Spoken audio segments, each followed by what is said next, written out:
how long? If I had a quarter for every time I was asked, how long will this pain and suffering go on? How long will this healing journey take? All of us could retire. I've answered this question before countless times, and I certainly will answer it again, but I will tell you, it's almost impossible to answer this question, because just like infidelity and affairs are not all the same, there's no such thing as a one-size-fits-all with healing. There are people that have troublesome childhoods, dysfunctional childhoods filled with toxicity, childhoods filled with abuse and trauma, and that is going to completely change the coping mechanisms that one child has. And then again, the same child could be raised in the same house, in the same environment, and have different coping mechanisms. There's no rhyme or reason. It all depends on what overwhelms our coping mechanisms, our nervous system.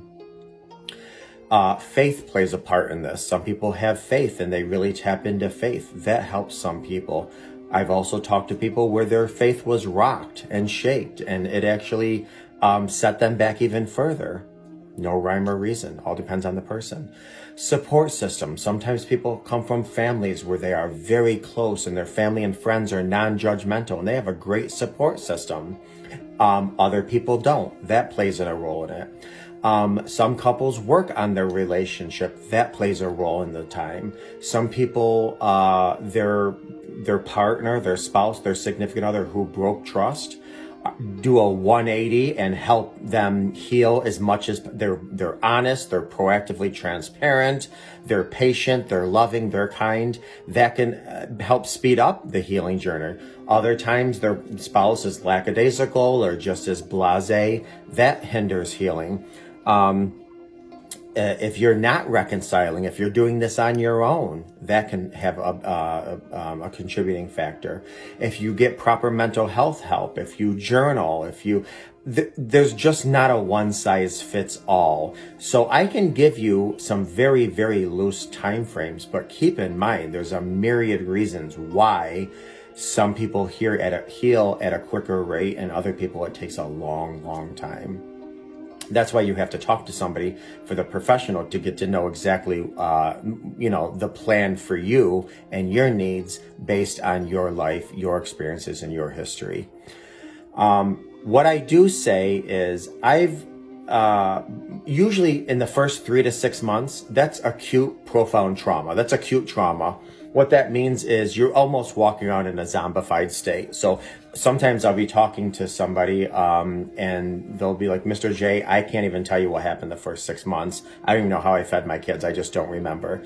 3 to 6 months, you're in acute profound trauma. Now keep in mind, it's give or take. Sometimes this lasts 6 weeks, sometimes this lasts 6 months or whatever. There's just, this is very loose.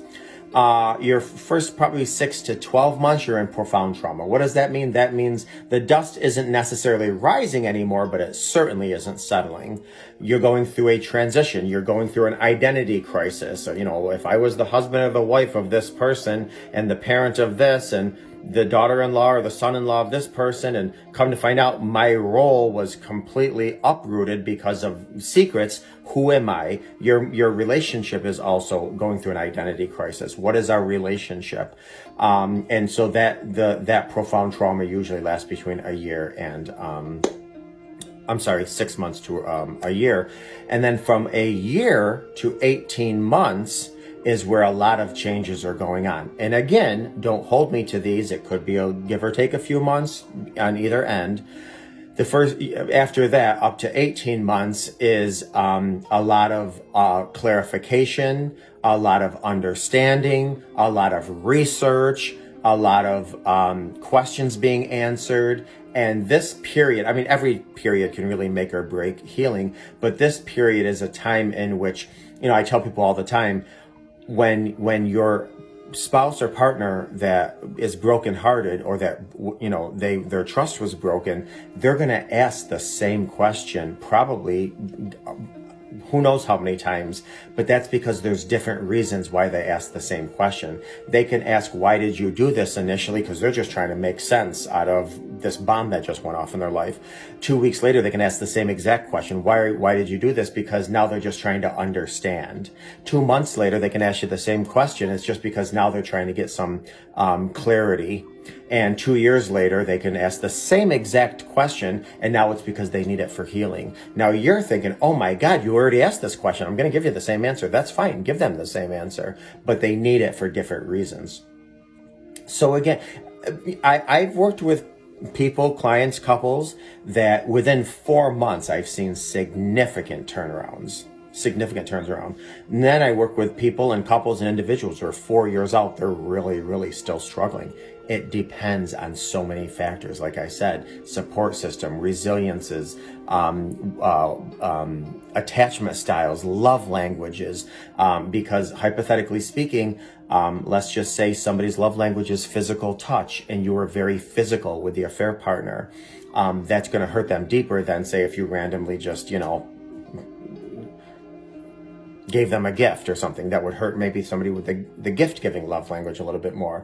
If somebody's love language was quality time and you didn't spend much time with them, it was just, once a month you got together and had a sexual fling. I'm not saying that's not going to be an implosion, an explosion in their life. And I'm not saying that they're not going to have betrayal, trauma, and a hard time with that. But what I'm saying is that it would be much more difficult, or an additional challenge, should I say. They'll be like, wow, they didn't spend any time with me. They gave all their time to them. What a complete, utter slap in the face. That's my love language. Attachment styles, people that have secure attachments tend to kind of get a grasp of this slightly quicker than those that have other types of attachment styles, such as fearful avoidant or, what have you. So again, I can't give you a time of, hey, do the work and in 11 months you'll be getting out of bed, doing bells and whistling Dixie.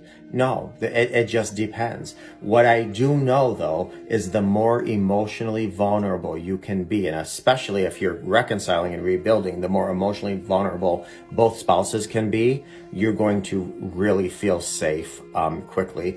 You are obviously searching and needing, and deserve safety and reassurance. And hopefully the person that broke your trust is really working on their issues so that they can have the confidence, the self-worth, the self-esteem,